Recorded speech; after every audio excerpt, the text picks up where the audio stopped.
Esselamu aleyküm aziz izleyiciler. Selamu aleyküm Halmurad ağa. Ve aleykümselam Kemine.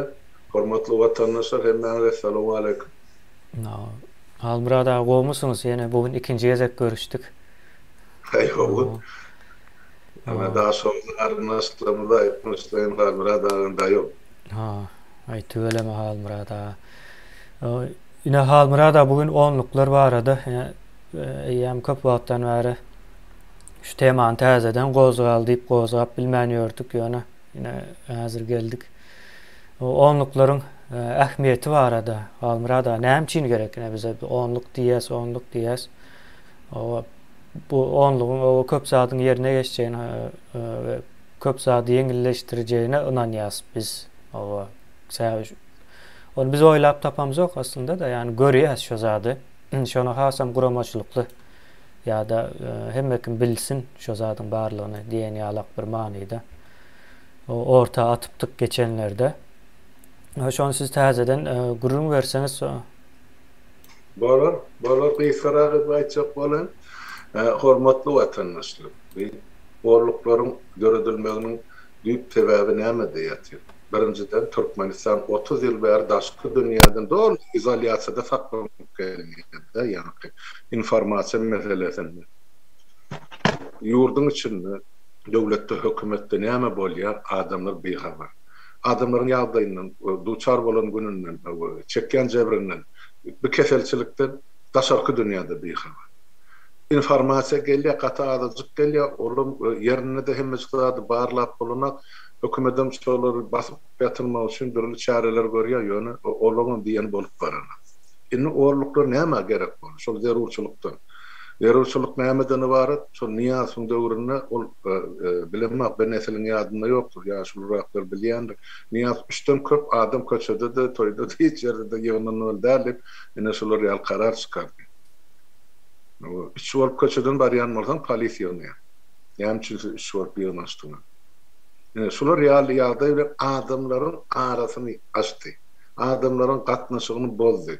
Täp türkmen biz bir ozal toýumyzy ýasymyzy bütün millet bol bele soğup beren adamlar. Millet şolar ýaly. Man ýazyp getirip şunyny milletin agdyna alartmak üçin, her kişiň derdini özüne çekdirmek üçin ine şolar ýaly sistemany girdi. Bir gatdalyna adamlaryň agdyna alarty, ikinji gatdalyna korku sistemasyny saldy. Türmäň üstü bilen, soň narkotiklaryň üstü bilen milleti sanyny çykardy. Ýa-da ýaş nesil. Enne bir şu mal şolar ýaly ýagdaý emele geldi ýurdun içinde adamlar beýrek ynanmakdan gorkýar. Hökümetten gorkanak, beýrek ynanmakdan gorkýar. Eger men bir kalbymdaky aýdaýsam ol baryp meni polisiýa hökümete tapşyrjak ýalyk bolup görnýär. Ýöne hökümet ýöneýdi şolar ýaly adamlary, satyjylary höweslendirýär. Kime yer berýär, kime artykmyş produkty berýär, kime paýok berýär, kime pul berýär. Gara şol satyjylar ýa ine aýdaýyl şogulçylar öz peýdasy, küçüjek peýdasy üçin bütün halkyň bähridini satýarlar. Şonuň üçin inni adamlary täzeden birleşdirmek üçin. Ol bir, ikinciden şol adamlar özleri oturup hiç bolmany, ine adamlar bir köçede ýaşap otur, bir serginde, ýa bir owan için hemme kişi beýrek tanýar. Ýöne şonu da bütün owan gürrüňini ýa kemçiligini ýa bir aýdaýl ýetmezçiligini şol owa bolup oturup maslahat edip bilenakdyr. Näme üçin? Ene içinde biri bar hökümete sataýmasyn diýen pikir bilen. Şonuň üçin orluklar döretmeliň netije geldi. Orluklar näme? Kimi meselem kemine beýrek ynanýar.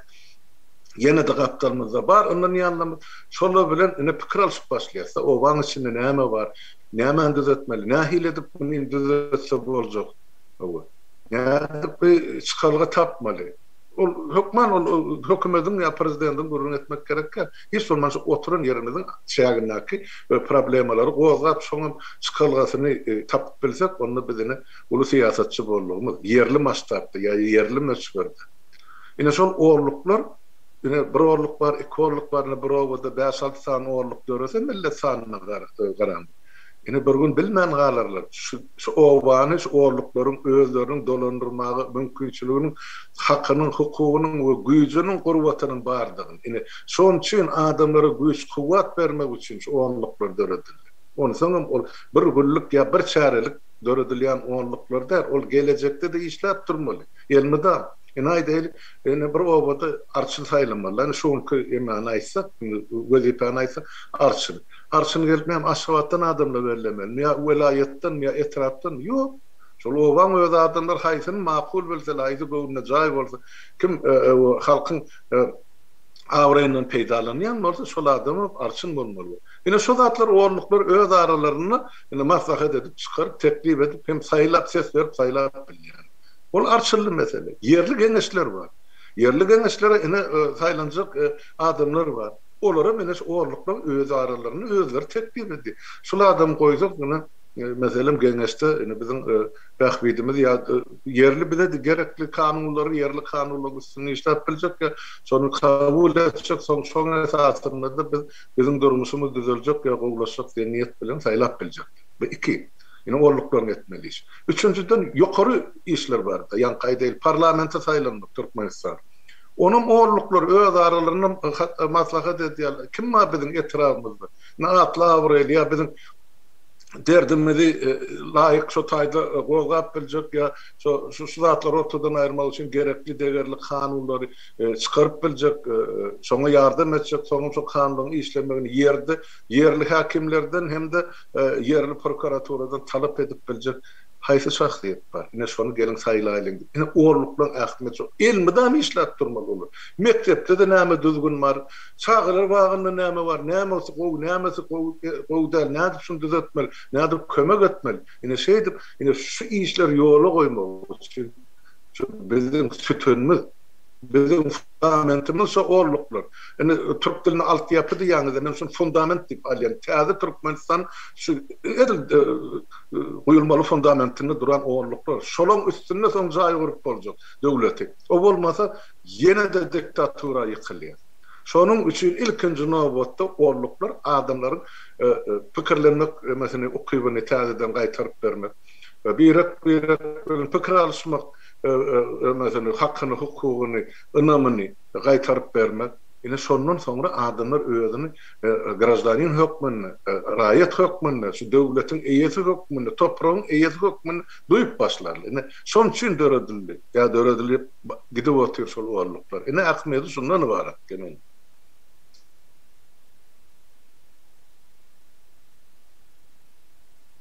Estilen aksesin yapıp kemine. Ha, bağışlarsınız Almurad ağa. Şu at gelýär dämi? Awa gelýär. O ine ýaňky aýdan zatlaryňyzyň içinde bir näme gat ünsüm çekdi de indi siyasi bir hereket nemesinde hökmünde de onluklar diýip aýtdyňyz bir tarapdanam. O ine şu taýgaty möhümdir. Ine protest etmek gaty çylşyrymlydyr ýurdun daşynda. Näme üçin diýilende iki yurdun arasındaky siyasi aragatnaşyk bar. O biz o protest etmäne niýetlenenimizden öňden bäri bar. Orda elbä öňem gowuty bundan soň gowy bolmak isleýse iki yurdun arasındaky hökümetleriň siýasaty o indi bizim o taýdaky hökümet hasap edemjok. Biz o Türkmenistan halkynyň gözüne öňünde o jenaýetçi bir topar, guramaçylykly işleýär. Ondan soň jenaýetçi topar ýöne halkara derejesinde daşarýur, şonu kabul etmeli. Şonun netijesinde de yani iki yurt nemetmeye gollamalı, mecbur, dosyalyk bir neme prinsip öredýärler. Bunu yumşaýdy aýdýan aslında o bu zada meni gaty gaharmam gelýär Almurad ağa. Ýöne yumşaýdy aýtmaly, bu zatlary gaharyn gelse de diýip düşünýän mene. Neticede şu protest etmek meselesi yurdun daşında yine Avrupa ve Amerika ýaly yurtlaryň daşyndaky yurtlarda gaty kyn. Bu gerek Orset olsun, gerek Türkiye olsun. Türkiye diye menin döwlet derejesinde o Türkmenistan'dan aram gowy diye şonuň üçin men o tarapdanam geçip bilemok, bundanam geçip bilemok diye öňüne geçýärler. Bu bizim o protest edip bilme mümkinçiligimizi demedi ya, gys kaldı ya. Indi näme etmeli?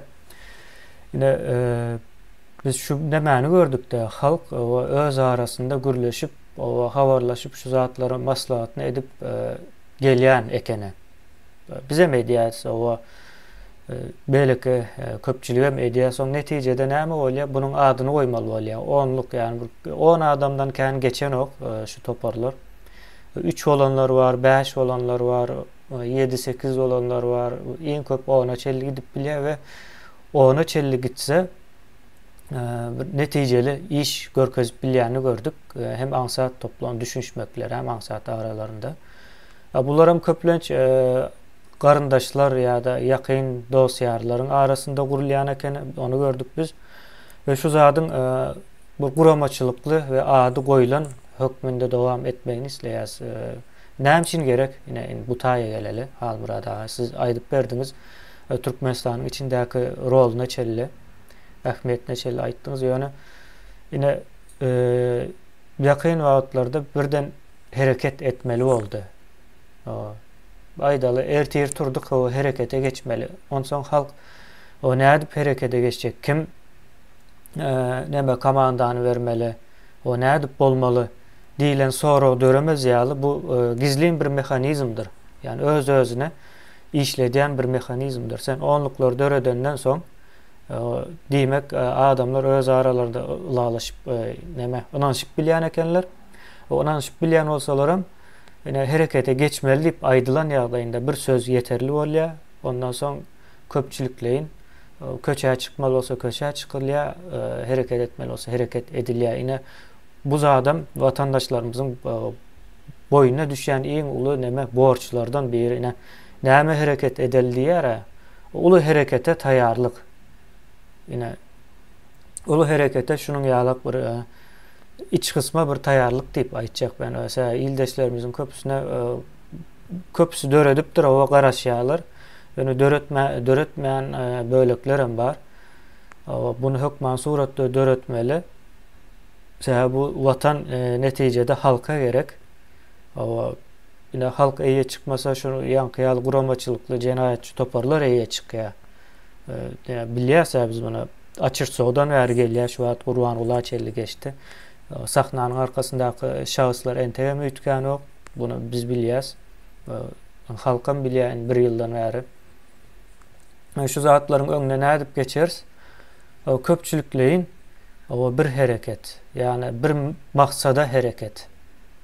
Yani harekete geçilecek. Ondan soň täze Türkmenistanyň wagtlanýy hökümeti guruljak. Ondan soň gurucu meclis guruljak. O taýda Türkmenistanyň o täzeden gurulanlygy elan ediljek. Ondan soň o saylawa gidiljek. Saylawda galyjy hökümet saylanjak. Yani onun içinde premier minister saylajak. Premier minister öz hökümetini döretjek. Yani gepin gysgasy hökümet saylawy diýilende şol. Bir özüniň aýratyn kabinetini döretjek. Ondan soň beýleki partiýa gurmak isleýänler partiýalaryny gurar, gurup ýetişenler, gurup ýetişmeýänler hem soňky saylawlara o gatnaşyp biljek derejede taýýarlyklaryny görerler. Şonuň ýaly nemeleriň taýýarlygydyr bu. Ýöne şol hökümetleriň gurulmagy, saylawlaryň geçirilmegi üçin şu onluklar gaty möhüm. Yani bunu iň ýokary derejede bir söz var bolsa bunu aýtmak üçin o şu sözü ulanyrtym. Yani meniň dilimem o garyp dili Halmurad aga. Beterim garyp dildin, aýdyp berme. Ya umuman şu onluklar o gaty möhüm. Soň protestler barada aýtmak isleýän. Protestler ildeşler protest etmek aydaly bir mecliste hökümet ýa-da näme tarapyndan alynan bir karar bardyr. Şo karary hakynda halkyň bir bölegi garşy gelýändir. Olar ýene şol karary protest edýändirler. Buna protest diýilýär. Ýöne bize protest etmek yeterli gelen ok. Gaty uly maştapda bir zat gerek. Yani ayaklanma gerek, hareket gerek. Şonuň üçin biz ine şonuň taýýarlygynda. Yani biz öz üstümüze düşen işi edip dursa gece gündüz aklımızın çatandan, yetenden bir zatlar dörediyaz, işleyaz, o adamları yetiştiriyaz, käbir adamlar o yetiştirmeli olsa bize bir zatlar öğrediyalar, biz olardan öğreniyaz. gerekli yerinde. Olar bizden öğrenýär. Bu iş şunun ýaly bir izgiderli we her kimin o ýa-da her gatlagyň boyuna düşen borç bardyr. Ine halk köpçüligi şu onluklary bilen jogapkärdir. Halmyrada ine dogry nemeleri düşündürmekde veya hökümet arada, döwlet arada ediljek işler aýtmak bilen o jogapkärdir ýa-da bundan öň o edilen ýalňyşlyklar bar 30 ýylyň dowamında. Ine Halmyrada onam o gurrun beripdiler, hatda şu wagt gyska gurrun berse de bolar şo zady. O nerelerde ýalňyşyldy, näme üçin biz şu wagt o aýratyn bir siýasat ýöredýäs. Bizim siýasatymyz o Türkmenistany täzeden gurmak. O bizi daşymyzda işleýänler ýa-da bize goşulyp bilmeýänler ýa-da bizim şol adamlar bilen o işleşip bilmejegimizi düşünýän adamlarymız täze Türkmenistan siýasatyna garşy adamlardyr. O garşylygam ine Halmyrada 30 ýyllyk tejribesinden bilýär. Saparanyň hem aýratyn bir tejribesi bar. Yani Halmyrada esasy şu siýasy nemede gezeni üçin ve Halmyrada gyska aýdyp beripdiler. Yani azyrak wagtymyz bar Halmyrada. Soň onluklarga möhümligini şu taýa bağlamaly da şonuň üçin soradym Halmyrada. Yani diňe siýasatçylar hereket etmeli däl. O halkın bir tarapynda bolmaly. O siýasatçy ýalňyş hereket edýän bolsa halk şonu seljerip bilmeli diýjek boldum umumyň. Gatı doğru fikir. Kemin ýa geçmäkä köne samana geçmäkä şuwun köşel orluklar men tamamlaýyn. Terek tanlaşdyk. Orluklar ýurdun içini döretmek ansatmy ýazaşyny diýen soragy men içini ansat diýip aýdym. Näme içini ansat? İçini bir obada, bir köşede, bir syýrgyny ýa bir şäherde ýaşaýan adamny bir-birini tanýar. Kimin hökümeti işleýänden bilýärler. Kimin şol ejir çekýänden bilýärler, kim özü bilen pikirdeş, uğurdaş boljagyny bilýär. Şonuň üçin o taýda onluklary döretmek ýa birek bilen yslaşmak. Ulukan bir işdäl bol, agyr işlemdir. Ýöne bir şerti bilen, ýöne şo orluklardaky edilýän gurruny ynamsyz ýa ynamy ödemedik adamlara aýtmak ýa duýdurmak gerek. Ine şu bir howpsuzlyk tarapy şo üçin edilse, onu orluklar şo taýda döredilýär. Orluklar hökümet döwlet üçin gaty hukuk şuwunky jenaatkarlar üçin. Onu bilýär. Bu kömelip gali göze görünmeýän hereket. Ine aýdaly 1,5 milyon ilat bar diýer Türkmenistan. Şolar orluklary bölünür. Kim bilir biljek haýsy orluk, kim işleýär, nerede işleýär, näme diýerler, näme gurrun edýär. Olan her biriniň adam gapdan bir paris takjak bolsa, ýene milletiň sanyny ikisi köpeltmeli-de. Şoň üçin orluklar arkaýyn öz işini alyp gidip bilýär. Meni bir gün, ýa sen aýdyşyň ýaly wagty gelende halk ayağa almaly, turmaly, herekete geçmeli diýileni orluklar, bir obada hem orluklar ýüze çykaryp görse millet öz problemlerini özleri çözmeye okuyup. Yine siyasi tarafı katnaşmanın halkına şundan ibaret. Yurdun aslında ne için ağır, orluklar döretmek. Sebep biz bir-birimiz hiç aslında gören tanan adamlarımız da. Şunun için ideye birliği. Adamların bir gürleşip, söhbetleşip olup, yankı bir işleşip, finadan geçip, birek ınım kazan, onun son iş ediliyor. Yine görüp durursunuz, geçen 2 yılın devamını, Sapara bilen söhbetleşler başlamazdan beri näçe adam gelip menin kanalımda näçe gede halkyň sesine çykyş etdir ýa beýleki ýa jaň edildir, ol müňlerçe adam bar. Şol saýlanyp işleje galy, o yalan köpürjegim gyra çekilip gitdi. Men ol adamlaryň adyny tutup oturmaýyn, özüňiz bilýän kimiň nämedir. Şonuň üçin daşyny orluklar döretmek. Gaty kynsa ozur tanımayan adamlaryň bilen iş tartışýar. Ondan soň şonuň iş okuyup görüp, watany we halky ideýasyny we parlagyny görüp, pikir okuyup görüp, akylly huşuny görüp, ýerine ýa gaýtmajagyny bilip, ondan soň iş edilýär. Sizin şäherinde Türkmenistanyň öz içinde orluklary öğretmek bu meselede ansat. Sebep doğa tanıyanız ol adamlar. Kimin nämedir? Kimden näme garaşmalygy? Şonuň üçin utanman çekinmen şol orluklary döredin. Näçe çal orluklary döredip geçsen, şonçada çal täze Türkmenistany geçirecek reformalar durmuşdy. Öz ornuny tapar. Durmuş diýen sizin durmuşyňyzda watandaş. Her bir ojakda, her bir başgalyda, her bir şahsiýetiň durmuşyny, her bir adamyň durmuşyny şol geçirecek bolýan reformalar şol ıglan edilen beyanatlar hemmeci ornunu tapar. Onun bir gizap oturumda etçek bolyan işleminin hemmeci hana yaşlar çıkarıp mailname görünüşünde koydular, programa görünüşünde çıkarıp durlar. O ýeňseden edilen zat ýok. Bir aýdylmaýan zat, şu hemme etçek bolyan işimiz biz ekrana çıkarıp durumda, ol aňarky düşmanım ondan soň biziň garşymyzda işläp başlaýar. Hani saparağı yeri halka vermeli, reforman geçirmeli ise düğün Urvanoğlu perman veripdir ilata 16 sotkadan paylamalı. Biz 16 sotkan gururundan da belki 16 hektar, 160 hektardır. Ya 200 hektardır. Ne bar Şüveç'de 1000 hektarlık adamlarım yaşatıyor. Ne için Türkmen yaşamalılar yere yesi var. Yine mesele şu tayda. Ol bolsa ene şu ýa-da nanuzundan petir dip mesele dip itiňi noklanýal 16 sotka berenmeli. Berjek bolsa Gurbanoğlu 15 ýylla bağışlanmaly kimiňe şagyna ýatdy. Ya bu halky görmedimi? Ha çekip oturan jebirli. Görgöseni. Indi bugun şu orlukdan işläp başlanandan iýmenli şundan gorkup ol öňüni almak üçin ilatyň şu stilin öňüni beklemek üçin indi oklayanca gelmesi çägesi şol. Ýa-ni 16 sotkasy ya ýene dolar arzarla diye näme diye oýna bulan hemmesi. Yani bilmän ursun. Kim alacak bolýar onu. Bolýar bu taýda goýuly görürüňi. Indi şol ýa-ni beren soragyň var. Şol ahmiyeti näme? Geçen durmuşyň tejribesini gördük 30 ýyllar watandaşlar ben onu çögerek aýtdym. Şu birleşmen netijesini halk ine bedewat bolup galyr. Eger birleşmen bir topar, ine şuň kunýan işläp şu gerek kanunlary, kadalar şolaryň taslamasyny düzüp halka hödürläp, ýemedip düşündürüş işler geçirilen bolsa, iýdi giderli. Onu biz bu gullara asla yetmezlerdi. Niyazyň izinden yarım ýyla ýetirmän alyrdyk onu. Ýöne görýäňmi? Bular başda beýrekden şu prezident körükdiýini şu wezifany kyssanlar. Yüzüne gülüp bakıp bir-biriniň ýeňsesinden pıça vurdular. Näme üçin o bolmaly prezident, näme üçin men bolmaly? Näme üçin o ýerlikli adam prezident bolmaly, näme üçin bu ýerlikli bolmaly? Şu tribalizmi tira parada soktular. Bu gelecekki prezidentlerin hemmesinden ahırlı bolmaly bir ýerde turarlarym bar için.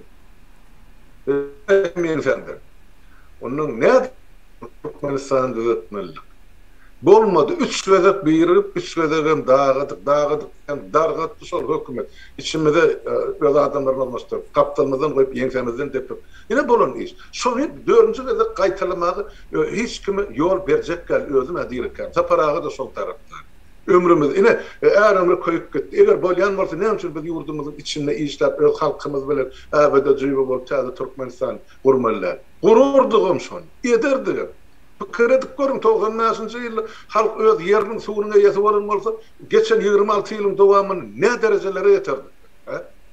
Ne görümüz var biziň Şüweçde ýa-da döwletde? Kime gerek öz ata watanynyň edizat bar? Ýok elbetde. Ýöne olar hani köküni paltyrdylar bütün Türkmen halkynyň, dine biziň däl. Bütün halkyň köküni paltyrdylar. Ine gelejegimiz gömüli ýatdy. Innem şuň hemmäňiz görüp oturdyk.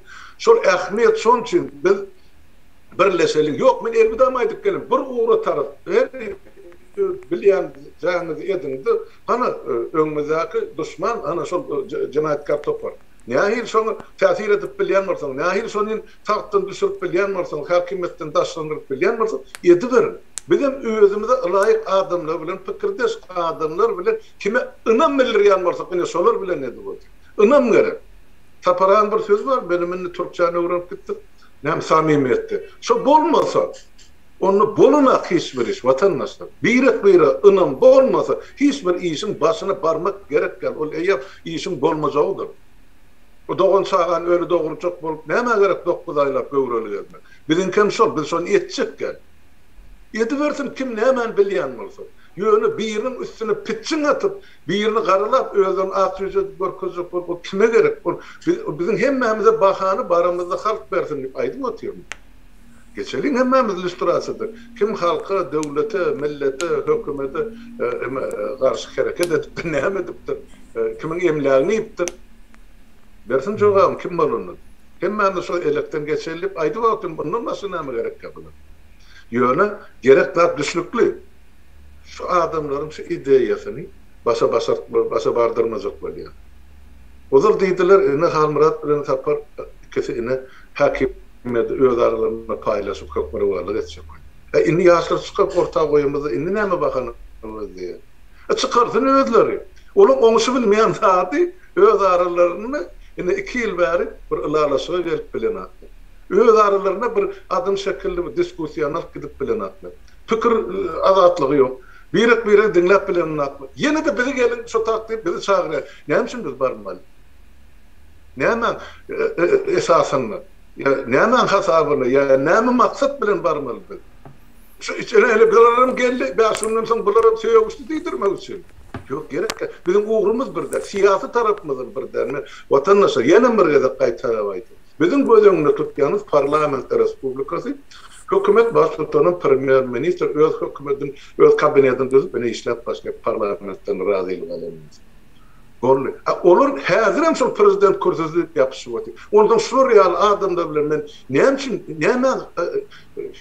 näme esasyna birleşmeli, yani näme gurrun etmeli, men düşünüpdim. Men bilýän olam näme üçin etjek bolýan. Biz ýöne oloýlary giýrende, goý olar edýän bolsa, hana halk bolýan bolsa, hemmesi ýüşüp bir kurtuda ýakdy prezident bolup otursa, işimiz ýok. Hemme meseleni çözgüdi halka bagly. Bizim mukbarymyz halka bagly. Ýöne biz halk bilen işleşip otursa, günlük aýda oturup etjek işlemeli. Näme ýalňyşy var? Esaslandyryn diýin, aýdyn argumenti goýun, fakt getirin. Arap maslahatlaşyp. Ýok, ýöne sizinki bolanak, o nähik bolanak. Onu siz bolýanyňyzy görkezin halky nämen bolýar? Şu biziň aýdanymyzy ogurlap, onuň ýarym ýalt edip çykaryp, öňe sürülen ideýany puza çykarjak bolýar. Başga hiç zat görelmek mende.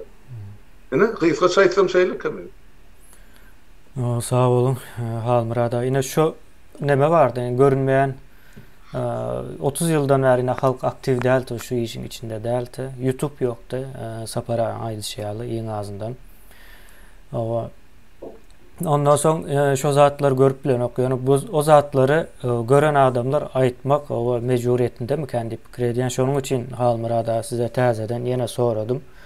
Ine şol häzirki Gurban ulyny gollan adamlar häzir ekrana çykyp neme diýerler-de? O halkyň ünsüni bölýärler. O jurnalist hökmünde ýene bir zat opozisiýa hökmünde. O opozisiýany biz aýtdyk, opozisiýa o diktaturanyň aýaly bolýar. O başga hiç adam bolup bilen ok.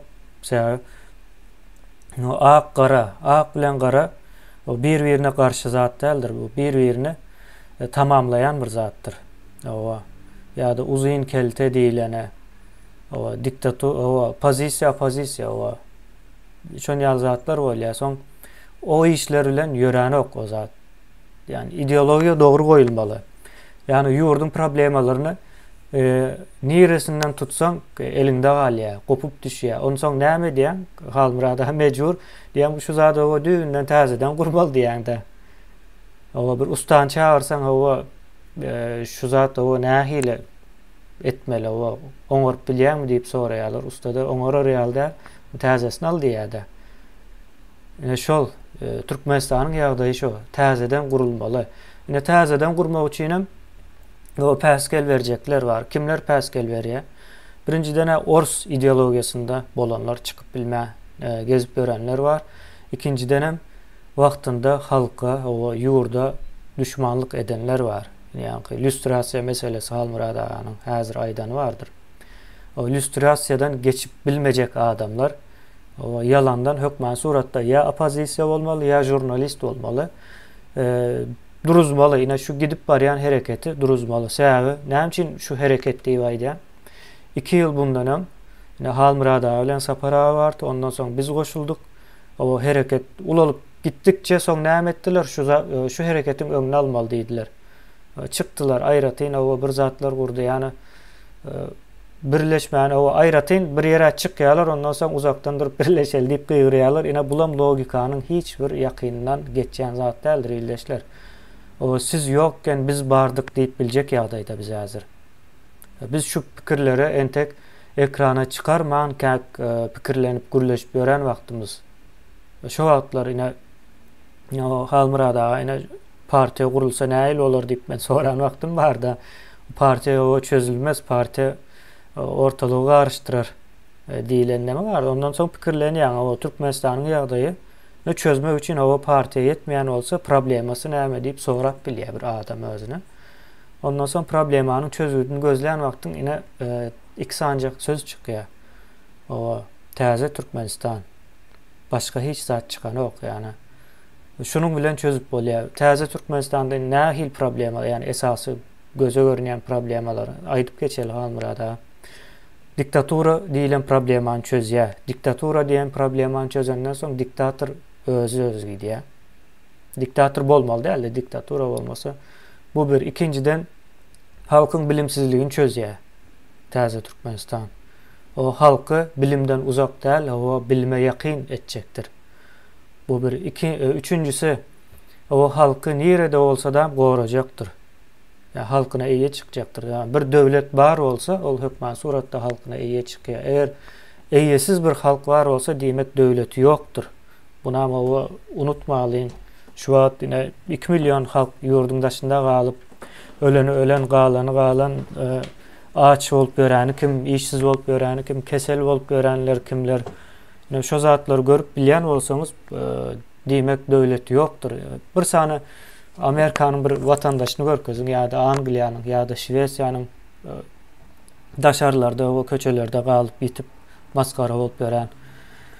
Yok diýmek, olarda bolmayan olsa, bizde bolýan olsa bir problemi var, onu görüp bilmeli. Yani täze Türkmenistan şo zatlary çözjekdir. Ondan soň sizin hususy eýeçiligiňize o näme etjekdir? Yani gorajakdyr. Yani sizin eger bir topragyňyz bar bolsa, bir iş ýeriňiz bar bolsa, fabrikiňiz bar bolsa, önüme öndürýän bolsaňyz şo zat sizinkidir. Sizinkidir, şo zat goralýandyr, hiç kim sizin eliňizden alyp bilýän däldir. Ondan soň polis meseleleri, yani hazır halkı en köp nemeden korkuzyan zatlar neme de şu güç ulancılar boljak däldir yani.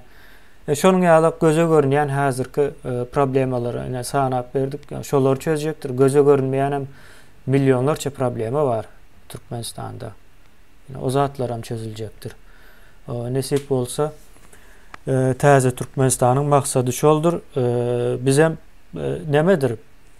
Çıkış etmezden ön pikir edin ýönekeje ýa-da egzamine girmezden ön näçe taýýarlyklar görülýändir. Işiň iň iç kysma ýeridir halmada. Kän egzamine girdik şamdan bilýän-de.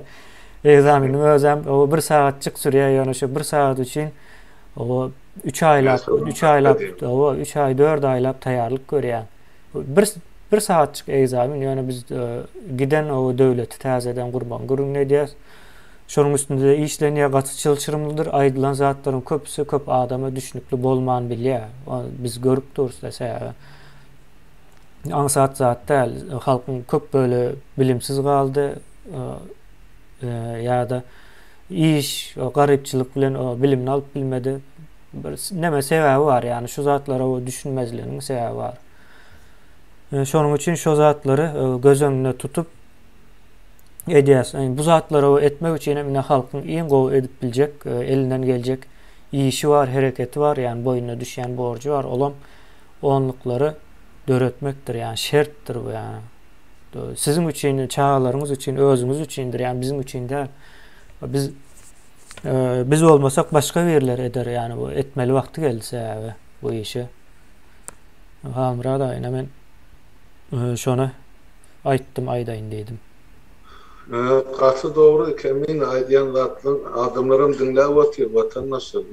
Şu edilýän çykyşlar, aýdylýan görüňler, bol akıl satmak üçin edilen afet ede bir düşünür işi bolup geçýän zatlar.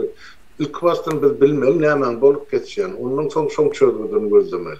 Biz çözüldüğünü gözläp bolup geçýän zata öňüs bermesek ertesi gün ýene şu problemi bilen duçar bolursa ýa %100 bolursa.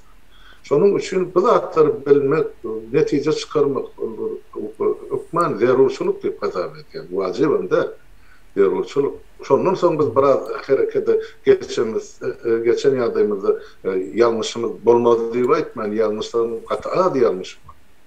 Görüp dursunuz 30 ýylly ähli puwdany ýykdylar Türkmenistan. Abad zat ýok ýurdun içinde. Sadık'taki enekesinden başlap şu prezident vazifesini basıp alan adıma hemmeziklat korrupsiya bulaşan para peşkeş dine alım berim o tayda kanun işlenen hiç bir yerde ya bir hiç vurulmadı.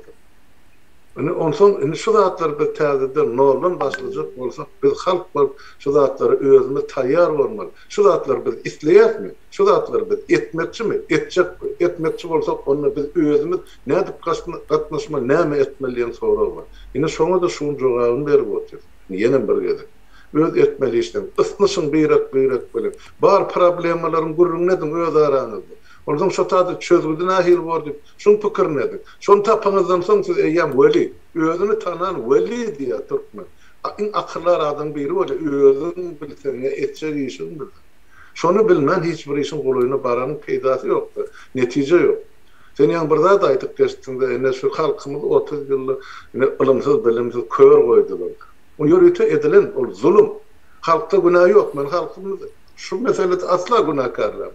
Halk okuyacak, ımtılacak şeyle şu zatları ımtılayan halkımız var. Hani şu taşına çıkan neslin okulu bilimlisi görkezip oturdu. Yani okulsuz alınır, hani kitap okuyup yani internetten özüne gereğini alıp oturuyor şu. Men yaşındaklarım, keçilerim, beyliklerim. Halkımız talantlı. Şuları real hal, nepis halları dünya çıkarın. Millet ya ahalteka atını yetiştirin, dünyaya yayan millet. Atısını erkeğin andem görüşen, uruşan millet. O nahil ılıma ımtılmasın. Yol verilmedi. Elini urdular, karağını kaptılar. Yani şu zatları biz yolu koymak. Onu biz diyen halk var, bililikte etmezler. Bir adam yol var, közünün kalını adam sürüdüyle izine düşküder yani. Her bir adam fikir etmeyen başarılı. Belki bizim diyenler yanlıştır. Onu doğrusunu tapın. Yine şeydi, adamın fikirlerinde onun deyimi täze ideýa da gelýär, täze pikirim gelýär, problemi barsa şoň çözgüdünen tapyp bolýar. Şoň üçin orluklary haýdadyň, işledin, watandaşlar işläp dur. Yani ona maýdy. Şurdan içinde işläp dur, orluklarım var, yüzlüklerim var. Ýöne şol yeterlik mi diýilim soragy, men şuurlukça yeterlik däl aýdýar. Ya 5 welaýatyň adamy ähli taýýar bolmaly. Belli bir güne, belli bir wagty ya belli bir çäre. O miting çözene, protest çözene ayağa kalmak dedi. Aytma şu yıl hareketin yılı. Yani geçen yıl oyanış yılımız oldu. Şimdi bir yıl harekete geçmediyorum. Hazırlıkça hareket hayal var ya, men istediğim şey. Hayal. Elbette bir arzu hayal bilen işlemek olmaz. Realzada seyretmeli. Gidip dur iş oluyor, sonun biraz çarpıştırmalı vatandaşlar. Bir de galta yenim 500 kilom garaşıp bilerdik bol yurdun taşınnaky ýagdaýym, içinnaky siyasi ýagdaýym. Gata agyr bolupdy. Onu özüňiz bilip dursun. Men sizin sanap ýene daýdyň derdiňizde dost etmeýin. Bilip otursun. Şu zatlaryň öňüne almak üçin biz orluklarymyzy çarplaşdyrmaly, ýetişdirmeli hemme gelecekki işlere, gelecekki wakalary biz taýýar bolmaly. Halk şunu orluklar bilen işledi. Hökümetin ýedi biljek iş ýok. Hana Urban olayam götünceklep başladı. Näme esaslan 16 saatlardan berjek diye. Ha berjek bolsa nirde bolmadı. Ha şunça ýyllar. Ýok watandaş. O çoşorna özü çalışsın. O oýurlaryna girjek halk ýok. Halkyň özü açyly, berekeli watandaşlar. Yerli ýerden ýazyp durýar. Pikir öwredýän, jan edýän. Men hemmäňize ören minnetdar. Şu zatları, şular real edip düşünüşünüzde, şular real edip yazışınızda, yürekten sızdırayan sözleriniz için hemmenize minnettar. Yönünü şu işleri çaltlaştırmalı. Bir vadini şu çağalarım gayrat edin, yenim bir gedek yaptı din. Mektebe koyvermen. Ol kesel hiç kim olayını kısçin filanak, ne bilen bu torcuğun ne belli son. Keselde okşanadı. Şunun becerili diyenle de erti, son beyle korlar vurup bir kıyadiyenin. Doktorlar. Şoň üçin gayrat edin, uğratman çağırdı. Bilen göreşin bir formasy. Özüň goramagyň göreşin bir formasy. Biriniň üstüne sürünmek gerekler. Özüňi öz hakyny gorap bilsen, ene şu in göreşin urusudur. Gorunmagyň urusu şudur. Ene şonu aýdyn. Kemen şolukça. Soňam ýene o bir zat belläp geçen halmyrada halkymyzy köp ýalňyşdyrýarlar diýene. İnsan hakları halas edýän gurama däldir. İnsan hakları, insanların hakkı bar mı yok mu, alınýarmy, ezilýärmi şu zatlary anyklayan guramadyr. Birleşen Milletler hem edilçön ýaldyr. Hiç haçanam, hiç kim senin hakyňy talap edip berip bilmeýär senin ýerine. Onu ýalzat ýok. Kanun boýunça da ýok. Tebigat tarapyndan hem şonu ýalzat ýokdur. Hatta biz geçen ine 4 sany insan haklarynyň demesine çıkışını hem içinde jurnalistler hem bar. Çıkışını perewod edip berdik. Bir 4 saatlyk bir video oldu. Ine şo taýda öz agzlary bilen aýtdy. Bu halky o halas olma mümkinçiligi barmy diýip sorady. Köpüsi şonu görmedi. Sen näme üçin görmeýär? Halkyň bilimsizligini we bolup bitýän daşyndaky zatlary düşünenok we düşmanny tananok. Ine şonuň üçin men diýdi o görüp bilemok diýdi ýöne. Ine biz şo zatlary o görkezjek bolýas, etjek bolýas. Şonuň üçin ol nemäniň öňüne çykanlara bularyň hemmesi ünüs bölmekdir ildeşler ýani. Onun öňüne çykdyk, protest etdik. Hani çykýan bolsaň 2 ýyl boldy, netije berýärmi? Ýok ýani. Çıkmalymy? Çıkmaly. Bir gezek, iki gezek o göz üçin, siýasat üçin ediler. Ýöne netije almak üçin halkyň ünüsini şo taýa bermek düýünden ýalňyş we hiç ýerde de şo guramalar şo zady edýän däldir. Sebäbi olaryň nemesinde jogapkärçiliginde däldir. Bir millet o diktatordan o öz içinden çıkaran saylan diýeli ýani netijede sesini çıkaran o halk demek saylan hökmündedir ýani. Şondan halas etmekden jogapkär däldirler ýani o guramalaryň hiç haýsy. Näme derler? O şo ýurdun demokratik derejesi näme? O nä derejede demokrat? O ykdysadyety näme? O onanyp bolýarmy? Daşky siýasatda o näme? Bu näme? Şo zatlar analiz etmek üçindir. Ýoksam o elinden tutup çekip o kömek edýän o ýeri ýokdur. Bunam aýdýanlar ýöriýteler aýdýar ildeşler ünsüňizi bölmek üçin ýani oyandırmak isleýän oklar halky ýani düýpli bir mesele var. O şoňa gitmeýän ýani isleýän oklar. Şo meseledir. Onsoň o protestler o 2 adam 3 adam bolup o 5 milyon halkyň adyna protest edilýän däldir. O 2-3 adam çykýan bolsa öz bähbidi üçin çykýandyr diýip o kabul edýäs. Biz o halk bilen o bile hereket etmekçi o halky hereket ettirmän, ýani halk hereket etmän o biz nemedem jok. Sebäbi bu taýda biz halkyň öz nemesini görmek isleýäs. O talabyny şu zatlar. O talap etmek üçin hem düýpli meseleleri galdyrýas, ine düşündirýäs. Şu meselelerin hemmesi halkı ayağa kaldırmalıdır. Sebäbi näme var? 100 milyardlarça pullarım ýok edilenligi var da son 30 ýylyň içinde. 100 milyardlarça pul. O pullarım o döwletiň içinde dolanmaly, aýlanmaly pul, aýlanan wagtdan hökmän suratda halkyň elinden geçýän pullardyr. Şonuň üçin hem bu zatlara eýe çykmaly aýdylandan soň entek o ses çykmaýan bolsa halkyň köp bölegi düşünen ok elinden alınan mal, mülki. Şonuň üçin bu zatları düşündirmeli. Bizim borcumuz ondan soň düşünenden soň halk ayağa galýandyr. Olam ayağa galmaly, ine biz galmaly däl diýen jok. Tiz wagtda nesip bolsa ayağa hemmämiz galmaly. Protest çözen ok. Protest gaty kiçidir soňam bizim näme alyp barýan nämämize dengelen ok. Yani Türkmenistanyň problemasyny çözen ok. Türkmenistanyň problemasy gaty uly, ýani döwlet täzeden gurulmaly. Täzeden gurmak üçin o hemme zady duruzmaly, hemme zat durmaly. Yani güýç halkyň eline geçmeli, gepin gysgasy. Ondan soň ýene bizem halk, halmyrada biz üýtgeçi adam däl. Ondan soň halkyň bölekleri bardyr. O şu siyasi meseleleri, döwletiň guruluşlaryny gurnap bilýän bölegi bardyr. Ondan soň o işläp biljek bölegi bardyr, bilim berip biljek bölegi bardyr, injiner bölegi bardyr. Ondan soň yazıcı bölegi bardyr. Bölekler kende hemmesi şolaryň ýani halkyň nemeleri, gatlaklary, ine şolar her haýsy öz üstüne düşen işi özü etmeli. Şonda da ine biz bizim üstümüze düşen iş şol hasap edýäs. Şonuň üçin şoňa göre taýýarlyk görýäs bu zatlaryň hemmesine. Almyrada şu taýda men boldum. Wagtymyzam 45 minut boluverdi ýaly. Maňa ýene bir 5 minut, 5 minut wagt ber, kemine üstadym dolduryn şol. Ýana aýdyp geçdim de Birleşen Milletler Guramasynyň o ýa beýlik guramalardan Türkmen halkyna peýda ýok. Hakykatdan hem ýok şu. o Birleşen Milletler Guramasy Türkmenistanyň meselesini çözmäge de hiç bir döwletiň meselesini çözmäge borçy ýok. Ol ýony bar zatlar aýdyp berýär. O ene şular ýaly ýagdaý bolup dur, şu taýda hukuk bozulýar, bu taýda edilýär, bu taýda ezilýär. Onu şolary konstatasiýa fakty, o edip bilýär. Eger ol hukuk milletiň hakyny, hukugyny çözýän bolsa, ana ýa Demirgazy Karaýan 3-nji diktator aktygy otur taxtyň üstünde. Atası, kakasy o aktygy.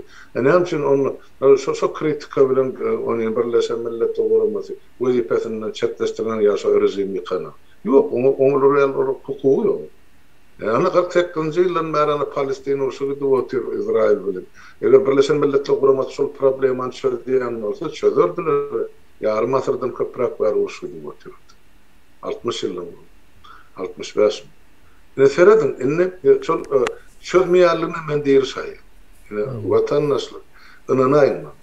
Ta 2007-nji ýylyň fevral aýyna çeldi. Men şu bir ýerde Ýewropa meşwerinde Türkmenistanyň meselesi galdyrylan islenlik halkara konferensiýalarda, halkara gurumlar. Şol sany Birleşen Milletler Guramasynyň öňünde tribunasynyň içinde zally daşynda da ele plakat. Zally şol Türkmenistan hökümetini garalawjy bolup 54 döwletiň öňünde çykyş etdim. Şu rejimiň halkyň garşysyna işleýärligi usuly. Näme çare gördüler? Rezolýusiýa kabul etdiler. Niyaz o rejimini ýazgardylar we 2004-nji, 2003-nji, 2004-nji ýyllarda 2 ýyl ýyldan soň emede Ženewada çykyş etdi.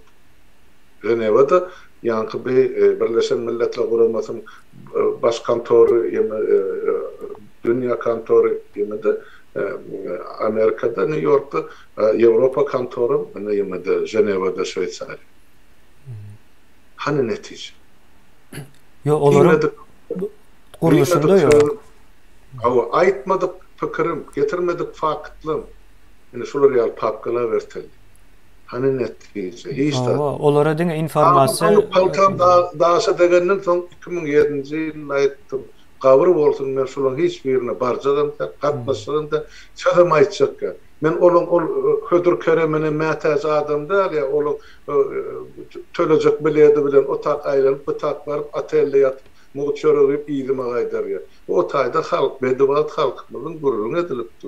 Çözgüt bolman ýerine men näme toy generalmy, o tak baryp geldi meşek, gitti meşek gaýdar ýa. Aýtdym şowundan bar, men gitjek mesele çözülmeýän bolsa Türkmenistan işim ýok. Ine gidem ha. Täp o taýda çözülýän meseleler ýok. O biz aýdyp diýip bilersin, şular ýaly ýagdaý bar. Ene bar ne bir bütün dünýä saglyk saklaýyş guramasy bar. Wekillerini uğratdy, hiç tat ýok diýipdiler. Şol ýalanmy? Ene onu kritik etmeli, onu aýtmaly, onu çykarmaly. Ene siziň işlerleriniz ýa pula satyldy, ýa wezipe, ýa ýene bir zat. Näme üçin olaryň sabyna görä çözmediler. Biz olar utanryp biler. Ýöne biz olar istenka söýäp atyp bilmezler şu zatları görmediňmi ýa kör bolmalar borjak da aýtmaly etmeli watandaşlar. Şoň üçin näme protest edýän bolsa, näme garşylyk görkezýän bolsa, näme nägililigimiz bar bolsa, ýurdun içi näki şol jenaýatkar topar, şola bilen de çözülmeli. Onum halk bol. Hemme ýerde maňa aýdylyk gelen 30 ýyldan aýma. Şo hemme zat halkyna bagly. Eger de halkyňyz islemese, olýa bir aý ýetmän aýrylýar. Diýmek şolar oturan bolsa, diýmek halkyňyz isleýän şol ýaly adam bolmaly. Gidin de halkyňyz bilen görüşüň diýip. Biziň edebiljek işimiz ýok. Ýüzüme aýtdylar. Näçe ýerde? Ondan soňra men nädip gurulmalary bar, näme gurulmaly näde? Çözülmejek ýerde näme görünmän? Ene şoň üçin meni otyn bu ýatsyn. Näme diýenden baş? Soňam olaryň çözme hukugy ýok-da, Halmurad aý. Şonu ýalňyş düşündirýärler halka. Olaryň çözme hukugy ýok. Çözme hukugy bolsa halkara krizis çykar dünýäde. O onuň işine garşy, bu bunuň işine garşy gatylar goşular.